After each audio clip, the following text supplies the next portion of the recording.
나만 notes, 나만 notes, 나만 notes, 나만 notes, 나만 notes. Morning, everyone. Thank you, Reverend Jerry, for your kind introduction. Thank you to Southern District and OCBC for hosting our seminar today. Our thoughts as well go to all the victims of the fire.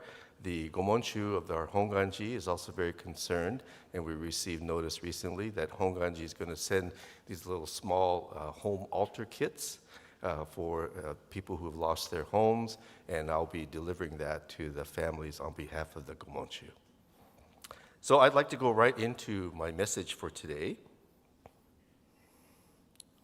So I'd like to begin to set the tone for this by showing a short music video that sets the stage for what I would like to say about orthodoxy and heterodoxy in Shin Buddhism. And this is a video by Yo-Yo Ma, the esteemed cellist, who is talking about a master class that he's going to teach. I stumbled on it because I like to watch music videos, and I just stumbled on this video, and I thought, oh, this really relates to our gathering today. So allow me to play this video by Yo-Yo Ma. You probably know me, if you know me at all, as someone who does this. There has come to us a young man aged 7 bearing the name Yo-Yo Ma. I've been playing the cello for over 60 years, so I should be getting it right by now. However, is that what I'm trying to do? Am I trying to get it right, or am I trying to find something? This is not an ordinary masterclass. I really don't like to tell people things, so I hope you won't expect me to do that. But during our time together, we're going to talk about what creates magical moments. That magic is something living, and to me, that's the essence of what I try to do in music, transmitting something so it lives in somebody else.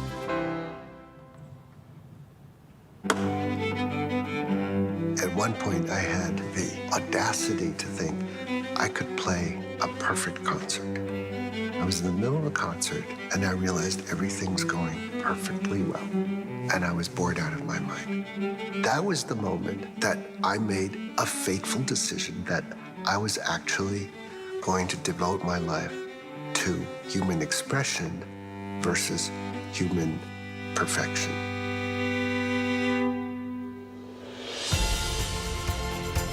Music connects people. You're sharing something with others.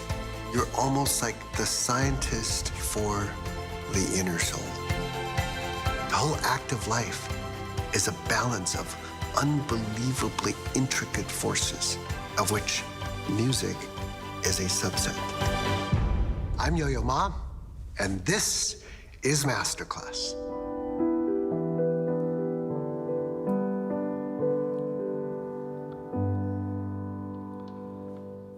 So there's so much from this video that I thought really relates to Buddhism.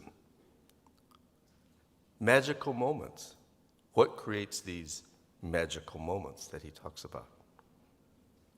The magic is something living. It's something living. Music, or we could add the Dharma, connects people. You're sharing something with others. You're almost like the scientist for the inner soul. The whole act of life is a balance of unbelievable, intricate forces of which music, and we could insert the Dharma, is a subset. This is the line that I really love. Transmitting something so that it lives in somebody else. Transmitting something so that it lives in somebody else. Isn't that what the Dharma is all about? Isn't that what Shakyamuni Buddha did in his 40 years of teaching? Transmitting something so that it lives in somebody else. Isn't that what Shinran Shonin did throughout his life? transmitting something so that it lives in somebody else. This is one of Shinran Shonin's poems. Those who, hearing Amida Buddha's name, rejoice in it with reverence and praise, receive its treasure of virtues. The great benefit acquired with one utterance is supreme. Shinran Shonin made Buddhism accessible to the everyday person through his poems. To receive the Nembutsu in one's heart and mind, to come to awaken to what in Shin Buddhism we call Shinjin, this was the magical moment for Shinran Shonin. This is what he transmitted so that it could live on in others.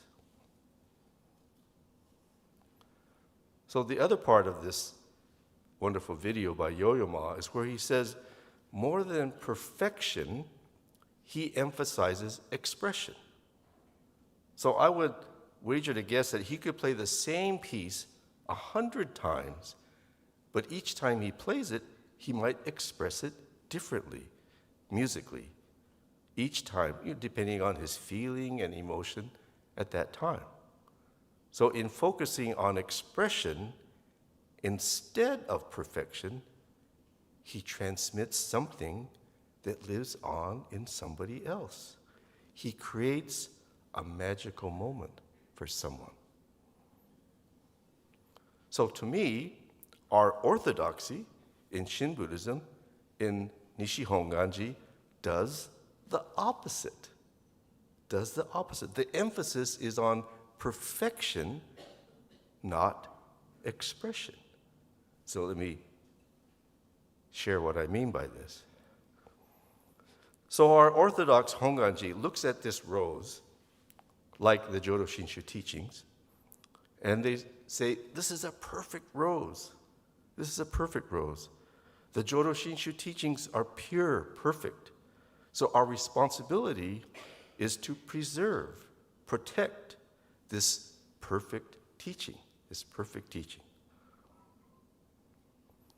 So in order to preserve, to keep the Jodo Shinshu teachings perfect, they put it in glass, or they put it in a frame, emphasizing the perfection side instead of the expression side. But just like if you stick a rose in a glass box, it will die because it needs fresh air. So a living Dharma needs new expression. And we cannot transmit something that is not living. As Yo-Yo Ma says, transmit something so that it lives in someone else. So in trying to maintain and preserve a pure and perfect Jodo Shinshu, to me, the orthodoxy fails to ask a fundamental question. Is it working today? Is it working? Is it living today?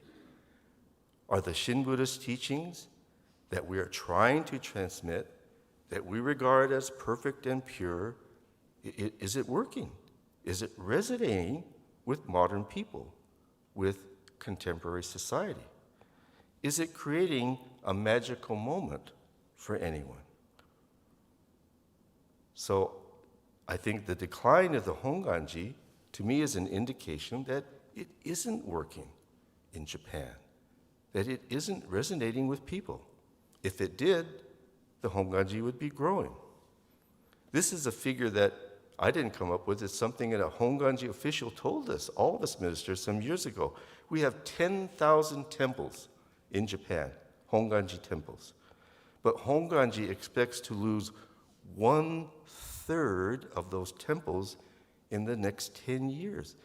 That's not losing 3,000 members, that's losing 3,000 temples. 3,000 temples they expect to just close. But our BCA, we're in the same kind of situation. We lost 28% of our membership in the last 10 years. Every temple has a BCA annual report. You can look at the figures yourself. If our message was resonating with people, we should be growing too. And of course, we can cite many various reasons for our decline of membership. We had that pandemic and this and that. People aren't interested in organized religion. But we have to ask ourselves the hard, challenging questions. Is it working? Is it resonating with our members and with newcomers? Are we creating magical moments for people? So 40 years ago, when I studied in Japan under a wonderful teacher, Professor Shigaragi, he was trying to say that it wasn't working. 40 years ago, he was saying this. He was trying to bring new life, new expression to Shin Buddhism and to the Honganji. But he was harshly criticized and even called heretical. But he was undaunted. And he was criticized for being critical of the Honganji, but Sensei himself, he was a Honganji minister. He had his own temple in Hiroshima. He wanted the Honganji to prosper. He wanted Shin Buddhism to grow. And that's why he was trying to address these challenges that he saw the way things were going. But he was kind of only seen as a critic. But everything he was saying 40 years ago is coming true now. The Honganji is in rapid decline. Buddhism is losing its relevancy with modern people in Japan. Funeral customs are changing, and economically, temples are losing income drastically. In Japan, temples are totally dependent on the income from funerals and memorial services. Things are changing. People aren't having funerals now and not observing the memorials. But over here, our temples, we're not totally dependent on funerals and memorial services. We have membership dues, and we have fundraisers like Obon and whatnot, in addition to the donations from funerals and memorials. In his time, Shakyamuni Buddha, he was looked at as a heretic. He was teaching something very different from the religion, which was Hinduism, of his time. But he gave new expression to spirituality. He created magical moments for people, and his Sangha grew.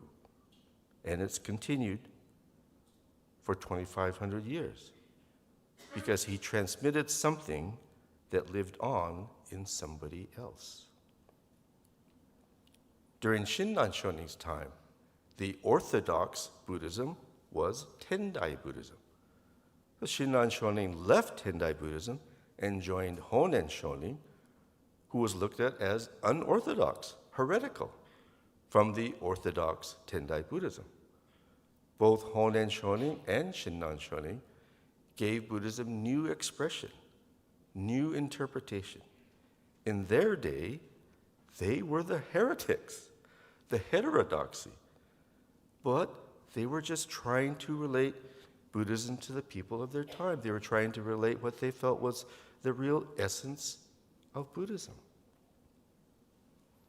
So it's our challenge to give Shin Buddhism new expression, to relate it in a way that resonates with modern people. And as a minister, I have to challenge myself to give a Dharma message that transmits something that lives on in somebody else. Our sanghas can be places where newcomers and lifelong Buddhists can find magical moments. I'd like to share a conversation I had not too long ago with a new Las Vegas Sangha member and her magical moment.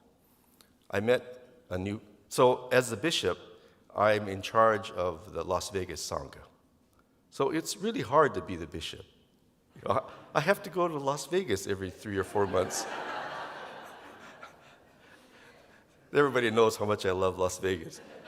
So on the last visit I went, I noticed there's a new family, not Japanese American. It's a husband and wife, and they have 2 kids. And I'm talking to the wife.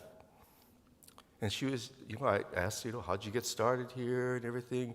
And she was sharing with me that she and her husband tried every religion that you can imagine over the course of many years. All kinds of religion, various kinds of Christianity, and they tried everything, but nothing connected with them. Nothing really resonated with them. And so then her husband would say, well, we haven't tried Buddhism yet. Should we try Buddhism? Okay, let's try Buddhism. So he looked up on the internet. He found that the Las Vegas Sangha was 5 minutes from their house. Hey, there's one close by. They went. She told me on her first visit, even as she walked into the center there, even before the service started, she sensed that she had found her spiritual home. She sensed something, a warmth from the Sangha, even before the service, before the message. Then after the service, after the messages, even more so, they have found their spiritual home. Then she was telling me their daughter, maybe 9 years old or around there, 9 or 10 maybe. It was their daughter's birthday on one Sunday. She said, oh, it's your birthday today. We'll take you wherever you want to go. What do you want to do? You want to go to a movie? And the daughter said, well, isn't today Sunday? Yeah, today's Sunday. Isn't there service at the Sangha Center today? Yeah, there's service. Isn't there Dharma school at the Sangha Center? Yeah, there's Dharma school. That's what I want to do for my birthday. Isn't that amazing? I wouldn't pick that if it was my birthday, I won't go to Las Vegas or go golfing or something. This 9-year-old girl chooses to go to service and listen to the Dharma and go to Dharma school. She's had her magical moment. See? One of our newest ministers is Reverend Melissa Opal. She's serving at San Francisco, but she's shared in numerous talks her first visit to Spokane. She was raised going to evangelical Christian churches. She was quite involved. She was even training to become a leader. And then when that church found out that she was gay, they kicked her and her wife out. They were kicked out of the church. So then for several years, she was disenchanted with religion, and then they decided to check out Buddhism. So they went to the Spokane Buddhist temple. First thing is, in the pew in front of them is another gay couple. Oh my gosh, they really do accept LGBT community in Buddhism. Then, when the sutra chanting started, she really can't even put it into words, but something about the sutra chanting was a magical moment for her. She found herself sobbing, just touched so deeply emotionally. She was trying to hide it from her spouse and other, but she couldn't hold it back. That was her magical moment. So we can be a place where people find the Dharma through magical moments at our churches and temples, and maybe even online. They might encounter it in various ways. For some, it might be a Dharma message. For others, it might be meeting someone in the Sangha. For another, it might be meditation, or maybe the sutra chanting, or maybe for another, dancing at Obon. Or, on another, it might be a study class or a discussion class. So let me give you just a little bit background on how our orthodoxy kind of got established. In the early 1800s, there was a huge doctrinal dispute between two groups in the Honganji, and this was called the Sango Wakuran controversy. So one group asserted a very passive interpretation of Shin Buddhism. Amida saves us, we don't have to do anything, and if we did, that would be self-power. The other group was more assertive. Well, no, you have to do something. You have to listen to the Dharma, you have to seek the teachings, you have to say the Nembutsu. So these two groups were in conflict. It was a huge, huge doctrinal dispute. And a judge had to be brought in to settle the issue.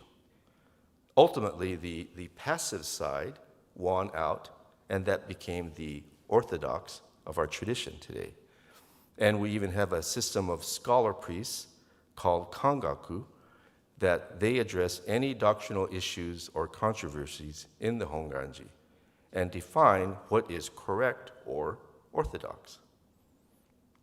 Some years ago, I was asked to speak at a symposium in Japan, and it was just myself and a kangaku, Tokunaga sensei. So it was on meditation. And they had been hearing that we do meditation in the United States, and gee, isn't that self-power? And so I talked about how we do meditation. We're not trying to do it like a self-power practice. We do it as a way to prepare ourselves to listen to the Dharma, to receive the Dharma. And Tokunaga sensei says, oh, that's fine. He said that he thought that was there was nothing wrong with that. So then we had, after we each spoke, there was a little panel, and then the moderator was going to ask us questions, and the moderator said, the first question I want to ask is, how would you express Jodo Shinshu in just a few words, in one sentence or so? So I'm thinking to myself, obviously, he's going to ask Tokunaga sensei for his opinion first. So I'll say, well, I totally agree with Tokunaga sensei. I can't express it any better than that. I'm already thinking in my head what to say. Then the moderator says, Reverend Harada, can you go first? Oh my, you have no time to think. You have to just, something has to come out from you. So I think I said something like, well, I think Shin Buddhism is a teaching in which, through the light of the Dharma, we are shown our ego self and how to transcend it. Then the moderator asked Tokunaga sensei, Sensei, how would you express it? Tokunaga sensei said, I totally agree with Reverend Harada. What a relief. But the kangaku are these scholar priests that make these doctrinal sort of decisions. So although we must find new expression, there's of course a limit as to how far we can go as far as teaching.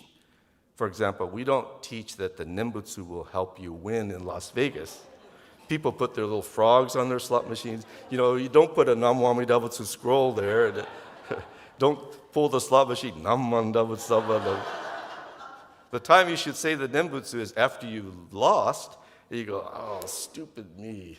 Namman Dabutsu. And we don't teach that the Nembutsu will, but although it won't help you win a jackpot, it will give you spiritual wealth. Spiritual wealth. We don't teach that if you recite the Nembutsu, it will cure your cancer. But if you do, unfortunately, have to get cancer, the Nembutsu could be a source of tremendous comfort, spiritual strength, and enable one to even transcend life and death. So one of our orthodox issues is how we regard the Pure Land.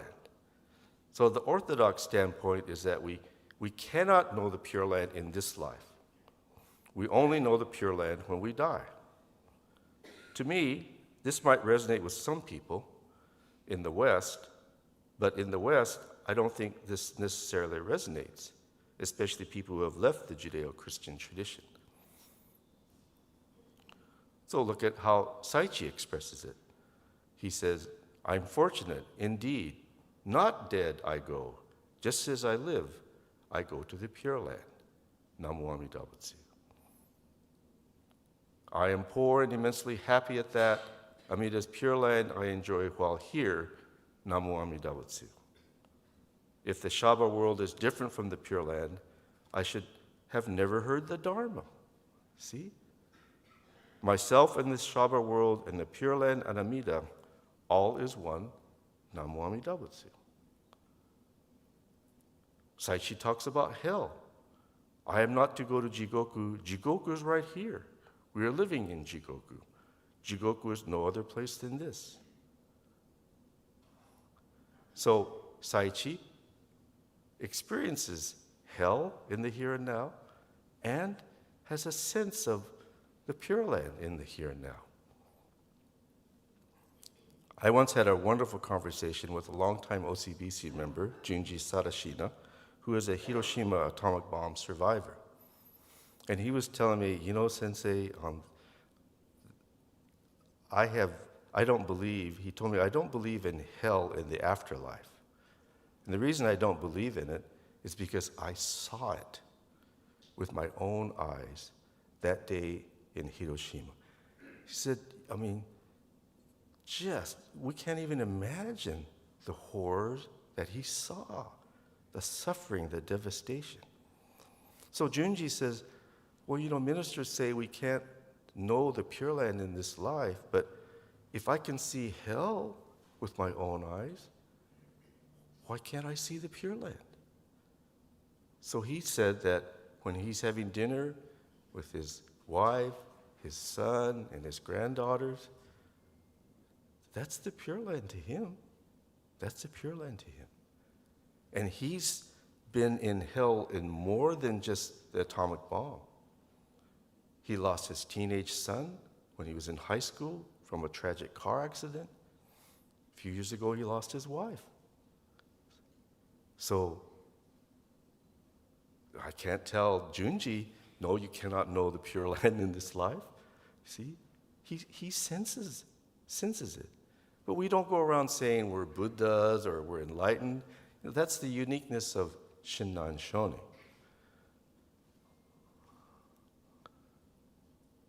So Saichi has this poem. I am a happy man indeed. I visit the Pure Land as often as I like. I'm there and I'm back. I'm there and I'm back. I'm there and I'm back. Namo Amida Butsu. So I love these poems by Saichi. I think it shows us a tremendous spiritual depth of the Nembutsu. But from a strict Orthodox standpoint, I think you have to say this is beyond the orthodoxy. This is what I like to close with, this image of a rainbow, So if we look at this rainbow as representing a broad spectrum of interpretation of Shin Buddhism, then our orthodox just looks at one section, like the middle part of the rainbow. This is Jodo Shinshu. But so anything to the left or anything to the right, you know, that's not Jodo Shinshu. But to me, why not have a little broader view? And we can let people decide for themselves which interpretation relates to them, resonates with them, and we can all still share this path of the Nembutsu together.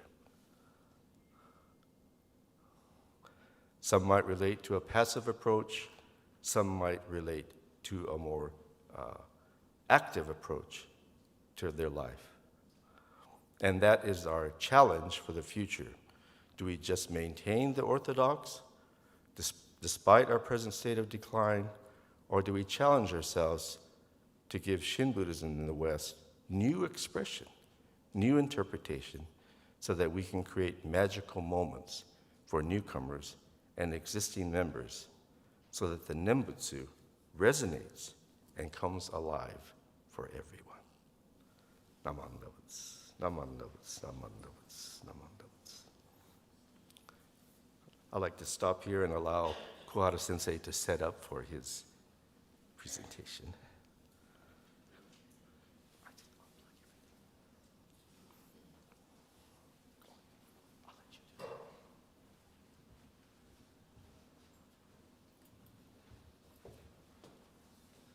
Thank you, Reverend Harada.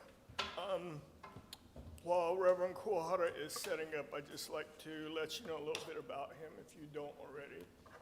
Kuwahara Sensei is the head of Jodo Shinshu International Office, and I feel kind of bad because when he first came to BC, I called him a spy. So he still used that in his introduction because he still works for Honganji. But he is also I'm a spy. the resident minister of the Berkeley Buddhist Temple. And he teaches at IBS and a lot of our Center for Buddhist Education activities. Although he doesn't have the little doctor next to his name, he has actually finished all the PhD. He's in the older program, Ryukoku.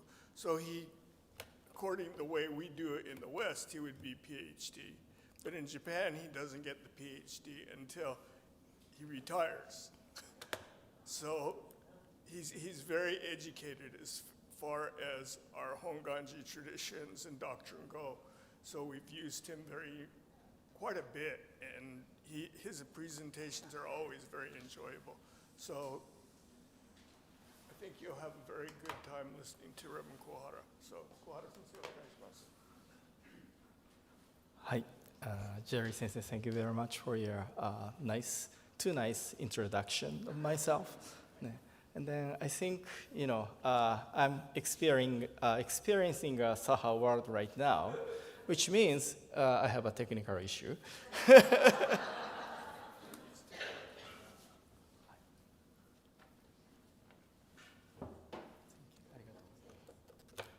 But while he's working on some technical thing, so today maybe some of you noticed some publications at the entrance.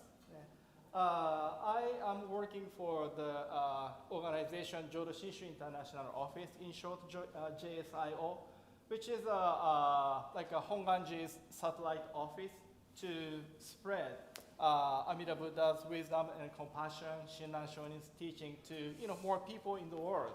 So our office working with BCA and then Hawaii Kyodan, and then Jodo Shinshu organization in Canada, South America, Europe, of course, Honganji. And then as a part of our activity, we publish many books and journal, like a quarterly journal. So when you have a chance, I put some samples outside of the Hondo. And so please take a look. And then I have some copies of quarterly journals. And then please take copies so that I can, I don't have to carry heavy, books back to Berkeley. I need your support. And then, so of course, if you have any questions, please let me know. So, first of all, I'd like to begin with a gassho. Namo Amida Butsu. Namo Amida Butsu. Namo Amida Butsu. Namanda Butsu. Namanda Butsu. Again, thank you everyone for attending today's session. It's a Saturday morning. I know many people want to be relaxed, but many of you come here to listen to the Dharma, deepen your appreciation of the teaching. And I really, really appreciate your attendance here today, and then support of OCBC, and then Southern District, and then so many people have worked, and then of course CBE have worked so hard to hold this precious Dharma gathering. So I'm showing people sitting back there, can you read? You can just look back, and then there is another monitor up there. Or you can, we still have open pews in the front. You can come to the front. Anyway, so I have a kind of two items in this half-hour presentation, my time. So the first item I'd like to cover is kind of my role or significance of doctrine, which is a kind of line to distinguish orthodox or heterodox. Why this doctrine is important. And then as a part of one kind of discussion, conversation, I'd like to talk a little bit about relationship between Shinjin and then Nembutsu recitation. But I think this is a part of Dharma activity, and then attending, listening to speakers, I'm sure you will deepen, expand your appreciation, understanding of the Dharma. And so that's why I'd like to read this too. So if you can, please join me in reading this passage. How to listen to a Dharma message. I listen as if I'm listening for the first time. I listen as if the message is for myself alone. I listen as if this is the last chance to listen to the Dharma. Namo Amida Butsu, Namo Amida Butsu, Namo Amida Butsu, Namo Amida Butsu.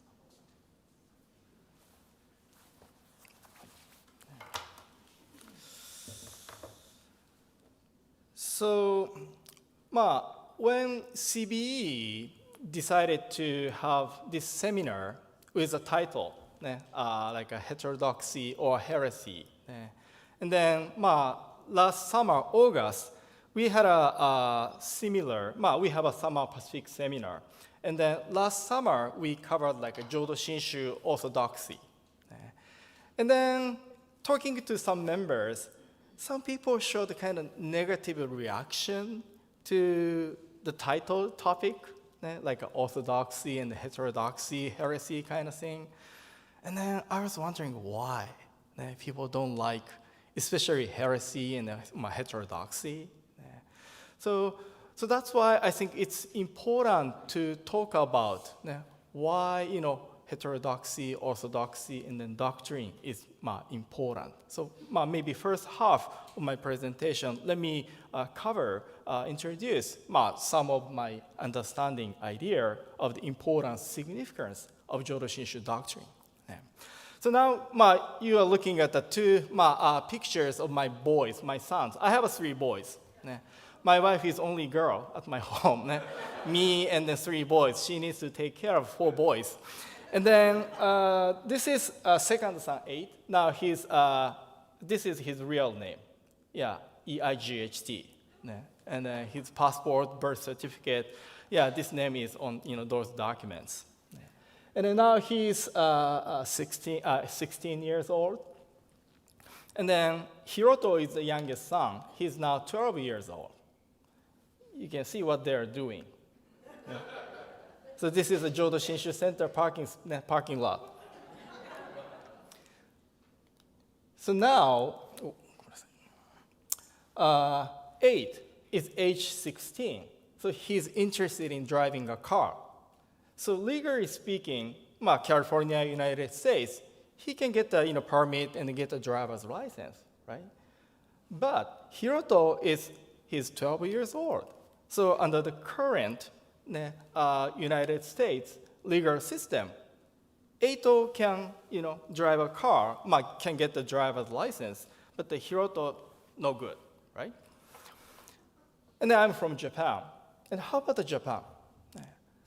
So people age 16, it is not allowed to get the driver's license. In Japan, age 18 is the year we can get the driver's license, right? So if, Eito goes to Japan, even if he gets a driver's license here, go to Japan, he's not legally allowed to drive a car. Yeah. So I know because of the new administration, border is a kind of political, big social issue right now. But let me talk about borderline this way, okay? So now I'm showing the map, image of the North America. And then you see different names of different countries. And then how do we kind of divide or differentiate countries or nations? Border lines, right? And then why do we have border lines? Because of these border lines, divide the country like a legal system, right? I don't know Canada how young they can start driving, but because of this border line, each country has a kind of different age of kind of legally driving a car, and then vote, election system, tax system, drinking alcohol, and then marriage. So many things in our everyday life is different from country to country.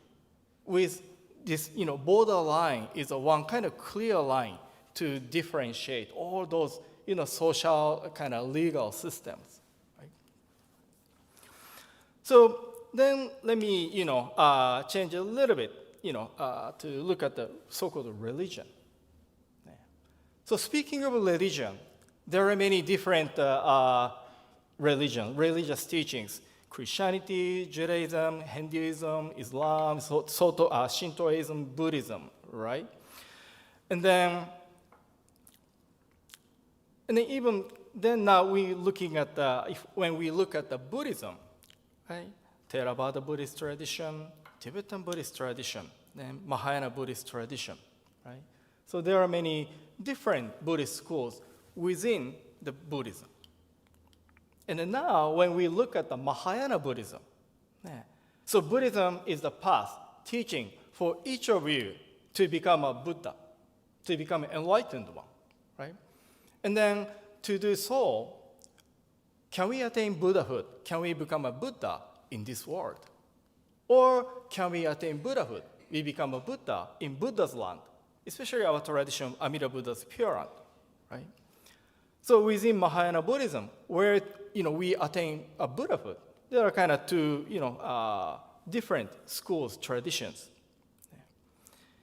And then when we look at the Buddhist traditions, teachings, schools that teach attaining Buddhahood, becoming a Buddha in Buddha's land, like a Jodo Shinshu, Jodoshu, there are some other different schools within the teaching tradition that teaches to attain to become a Buddha, right? So here again, we see lines, right? So we, as a Buddhist, I hope, I believe, we don't believe in God because we are not a Christian, no. And then we don't practice Ramadan because we are not, Islam, Muslims, right? So to my understanding, like a border or those, religious, structure, so those lines works to differentiate itself from other teaching or other country, other legal cultural system, right? So those lines are very important. So to me, doctrine or teaching is something like that, right? Because of the doctrine of Jodo Shinshu teaching, we are kind of different from Jodoshu school. We are different from other Theravada Buddhist school. We are different from Christianity or Shintoism, right? So those lines, is working as a kind of differentiate from us, which is teaching and doctrine.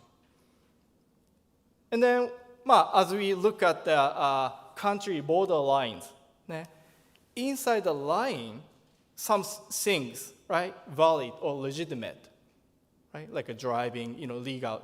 And then outside the line, although like here in the United States, we can drive age 16, but outside of this line, we go to Japan, the other countries, driving at age 16 is not legitimate, valid, right? So this is how those line works, function to differentiate things, right? And then let me bring this idea, orthodoxy, and then heterodoxy or heresy, right? So within this line or within this teaching or doctrine, some interpretations or understanding make sense or legitimate. But once we go outside of this line or doctrine, then this understanding, interpretation no longer valid or legitimate. And then those interpretations or different understanding is so-called heresy or heterodoxy. Is it more like a religious or theology field, right? But if you don't like this expression, maybe just say false interpretation or different interpretation. Or we could even say misunderstanding of the teaching, right? And then when we look at the history of Jodo Shinshu Buddhism, I know some of you have read the Corrected Works of Shinran, CWS. And then in the Corrected Works of Shinran, we see the letters of Shinran Shonin. During Shinran Shonin's time, he composed a letter and then sent to his followers, disciples. And then some letters, Shinran Shonin addressed the issue of members, followers who understood the teaching of Amida Buddha, Jodo Shinshu teaching. And then after Shinran Shonin passed away, this is one of the famous, Jodo Shinshu book is Tanisho in Japanese. English title is A Record in Lament of Divergences. And this Tanisho, roughly speaking, the Yuyan, who composed this book, follower of Shinran Shonin, talks about the 18 kind of wrong, false interpretation, understanding of Jodo Shinshu teaching. Right? And then during Renya Shonin's time, by that time, Jodo Shinshu became the nationwide, the largest Buddhist organization. So that's why, Honganji got a lot of members, right? So more people, more different interpretation, different understanding. So that's why Renya Shonin had a really hard time to kind of provide a standardized teaching, because people talk about the Jodo Shinshu teaching kind of in different ways, right? And then in the Edo period, there is a kind of big movement of developing Jodo Shinshu doctrine teaching, right? So that's why Harada Sensei mentioned the Sango Wakuran. Yeah. Not only Sango Wakuran, there are many different doctrinal disputes to kind of figure out what is the correct interpretation, what is the incorrect interpretation, right? So when we look at the history of Jodo Shinshu, always kind of dealing with false interpretation or wrong interpretation, right? And then, how about me? I studied the Jodo Shinshu Buddhism at the Ryukoku University.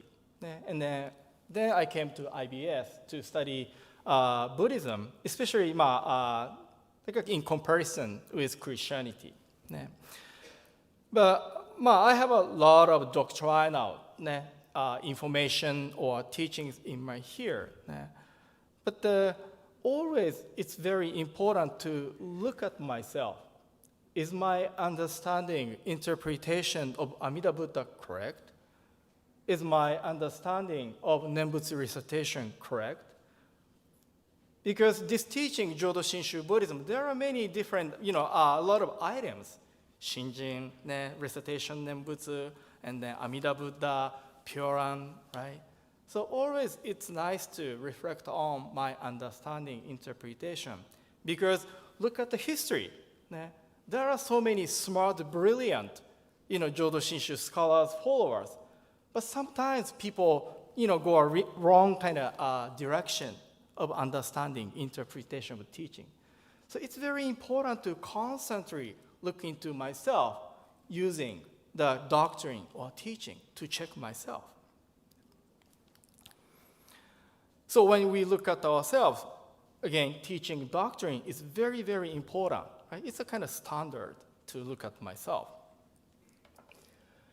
So in the Jodo Shinshu tradition, we say there is I will introduce a couple, 4 Chinese character set phrase. In our tradition, there are many 4 Chinese character set phrase. And then Haja Kensho, there is a word Haja Kensho. It means the first Chinese character means destroy, or in this context, more like a refute. The second Chinese character is the wrong or false interpretation, understanding. The third Chinese character means reveal. The last one is the correct interpretation, correct understanding. So sometimes the importance, the role of Jodo Shinshu teaching doctrine is Haja Kensho, refuting to refute the wrong interpretation and then reveal the correct understanding, interpretation. And then how to use this teaching, doctrine, especially with the understanding of this Haja Kensho. And then who's, this here, false or wrong interpretation, whose false understanding talking about? Revealing the correct teaching for who? If we look at the chapter 12 of Tannisho, a record of divergences, there is a kind of discussion topic about this issue. So as we study Buddhism, and then doctrinally we can expand our knowledge. And then what will happen? Some people go out and then kind of criticize, refuse other people's interpretation, and then, your understanding is wrong, right? But no, the teaching, the importance of doctrine in the Jodo Shinshu tradition is, again, so to look at myself, not refuting, criticizing other people, always kind of to look into ourselves. So doctrine in Japanese kyogaku is not a tool, weapon to defeat other people. It's a kind of mirror to look at myself, which is kind of second half. So this is a kind of importance of Jodo Shinshu, doctrine or teaching in the Jodo Shinshu tradition, especially when we talk about the heresy and the orthodoxy kind of thing, right? So because of that, based on that, many scholars, Jodo Shinshu followers, seriously, carefully developed Jodo Shinshu teaching, right? To figure out what is the correct understanding, right? Like three treasures, how is it to be born into human life? Now we're living it. Difficult is it to hear the teaching, the breastful. Now we hear it. This is really precious for each of us to encounter the Buddha Dharma. Even when we encounter the Buddha Dharma, if we understand, take this teaching wrong way, different way, it's a kind of big loss. So that's why it's very important to have a good understanding, correct understanding. Right? So that's why in our tradition, there are huge kind of development of Jodo Shinshu teaching doctrine.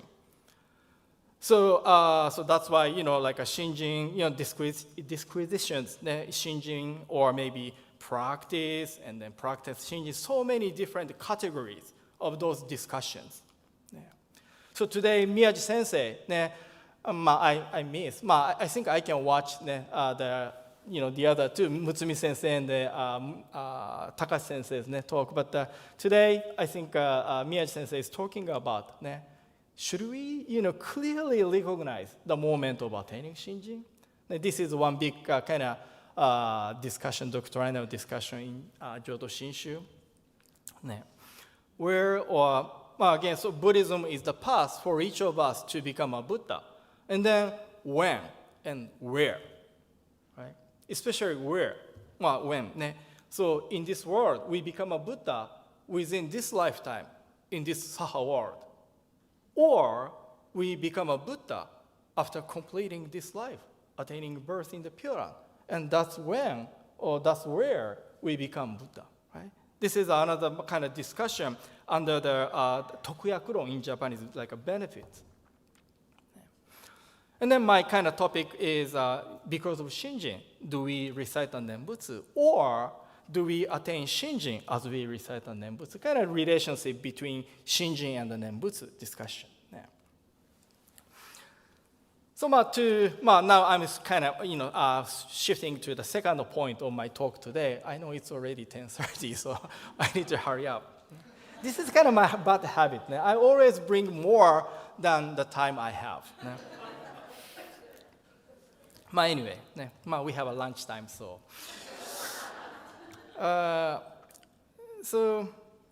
To this question, let me use this short poem, a phrase composed by Senmyo Kagai Sensei. We say, it's hot, only after we bite into a chili pepper. In Japanese, o kara to iu wa tonari togarashi. So in the Jodo Shinshu tradition, and then Shinran Shonin's interpretation understanding. So I have one quote here, knowing that thinking and voicing have the same meaning. No voicing exists separate from thinking, and no thinking separate from voicing. Right? So here, thinking is more like a thinking of Buddha, which is Shinjin, part of Shinjin. And then voicing is our recitation of Namo Amida Butsu. So this mind act and then verbal act, this is inseparable. So this is one very basic, interpretation stance of Jodo Shinshu teaching. And then based on that, and then this is the most important, I use the word like a tenet. So this is the most important Jodo Shinshu teaching. So what is the Jodo Shinshu teaching? So we can answer with these 8 Chinese characters. Although Shinran Shonin's Kyogyo Shinshu is very thick, but we could summarize Jodo Shinshu teaching, just 8 Chinese characters. Shinjin Shoin, Shomyo Ho. The first 4 means Shinjin as the decisive course. And then second half is reciting the name Namo Amida Butsu, is to repay the indebtedness, our indebtedness. What does it mean? This is more kind of more detailed interpretation. So Shinjin, what is Shinjin? Of course, we do need another big session to talk about what the Shinjin is. But Shinjin, one way is kind of to entrust, sincerely or humbly entrust ourselves to Amida Buddha's working, compassion and wisdom. Or maybe appreciation of Amida Buddha's guidance directed to each of us. And then showing, again, so Buddhism is, and of course Jodo Shinshu too, is the path, way for each of you to become a Buddha, enlightened one. And then Shinjin is a decisive course for attainment, for our attainment. And the second half, recitation, and then to repay the, what we have received. And then Shinjin and then Nembutsu, which comes first? And then this is one discussion. So then let me use this back again. So, o kara to yuwa tonari togarashi. So nobody says, it's hot before people bite, chili pepper. Right? Once you bite it, and then as a reaction, we say, we utter words. So in the Jodo Shinshu tradition, the Nembutsu in the Jodo Shinshu tradition is followed by, Shinjin is followed by the recitation, right? So that, which means Shinjin should come first. And then as a sort of reaction, we say Namo Amida Butsu. And then not only a recitation, when we come to the temple and then in the presence of Amida Buddha statue, we put our hands together and then we make a bow, showing our respect, reverence with our body. Right? And sometimes we think of Buddha or Buddha Dharma within our heart, mind act. Right? So all those are actions followed by Shinjin. And then this is a kind of one area of the Sango Wakuran, which Harada Sensei mentioned. So this kind of relationship, Shinjin, and then kind of manifestation of our act, how those two kind of necessity of the Shinjin and then manifestation, that is the kind of big discussion point of Sango Wakuran. Yeah. Another kind of more like a secular example is, I believe many of you said, I love you from the heart of your heart. And then, but our words of I love you is a kind of manifestation of our, love within ourselves, right? Our deep love to somebody kind of arise, kind of took a form, as a word I love you. And how about tears? When we really get, moved, tears comes out from our eyes, right? That is also manifestation of our moved heart, right?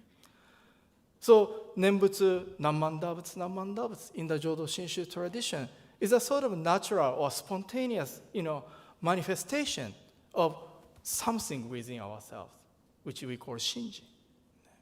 So that's why the Nembutsu in the Jodo Shinshu tradition is kind of after Shinjin, attainment of Shinjin. So that's why in our tradition, we call Shinzen Shogo. Shinjin, our appreciation comes before, and then our recitation comes after. So this is the one basic understanding in the relationship between Shinjin and the Nembutsu recitation. Then if I say so, I'm sure some people will raise this question. Okay, Sensei, then how about nobody has Shinjin when we are born, right? And then as we listen to the Dharma, at some point we could attain Shinjin. But how about, Nembutsu recitation before we attain Shinjin? Is that meaningless? So this is a kind of issue like a so-called empty Nembutsu. So this guy became age 50 just 2 weeks ago. January 10th is my, ありがとうございます, thank you, my birthday, and then I became 50 years old, half century. I really appreciate all people's support and patience. ありがとうございます. And then, But each of you, since you are born up until today, have received many courses and conditions. You've experienced many things, right? And then all those you've received made who you are now, who I am now, right? So then I was born at the temple family, raised at the temple. And then my father was a Jodo Shinshu priest. I was exposed to Nembutsu, the voice of Nembutsu. Of course, as a son of a Buddhist priest, I attended the service without knowing anything. I was just thinking Namandabutsu, right? Of course, I had a time period when I recited Nembutsu without knowing anything. But again, now I have a deep appreciation, gratitude for Buddha Dharma, Amida Buddha's guidance. But my appreciation, understanding, gratitude doesn't come all of a sudden, right? My appreciation and the gratitude kind of totally based upon all experiences, many causes and conditions, including my empty Nembutsu before I appreciate Amida Buddha's teaching. So in Buddhism, we talk about, I know interdependence is a more popular word, but I like this expression, dependent origination. This is a kind of Buddhist ontology. This is how Buddhism see things exist, things appear, happen, right? And then in Chinese, we say like etakisho. Etakisho means the first Chinese kind of depending, others, and then things are born or things happen. Right? So that's why our attainment of Shinjin, our deep appreciation, gratitude to Amida Buddha's guidance is directly or indirectly dependent on innumerable causes and conditions, including a Nembutsu recitation before attaining Shinjin. So if we look at our past, maybe some of you have attained Shinjin, but maybe our attaining Shinjin is kind of depend on our past kind of so-called empty Nembutsu. But if we look at our Nembutsu, our life, or this kind of ontological system, can we say it's a meaningless Nembutsu or not? Anyway, ごめんなさい. I know it's I talk too long. So this is I think again it's very important to learn, study teaching and the doctrine, and then always look into ourselves. And then that's how I want each of us to deepen our appreciation, gratitude to Buddha Dharma, so that we can live spiritually fulfilled life. ありがとうございました. So now I'd like to conclude my message with a gasho. Namo Amida Butsu. Namo Amida Butsu. Namo Amida Butsu. Naman Butsu. Naman Butsu. Jerry 先生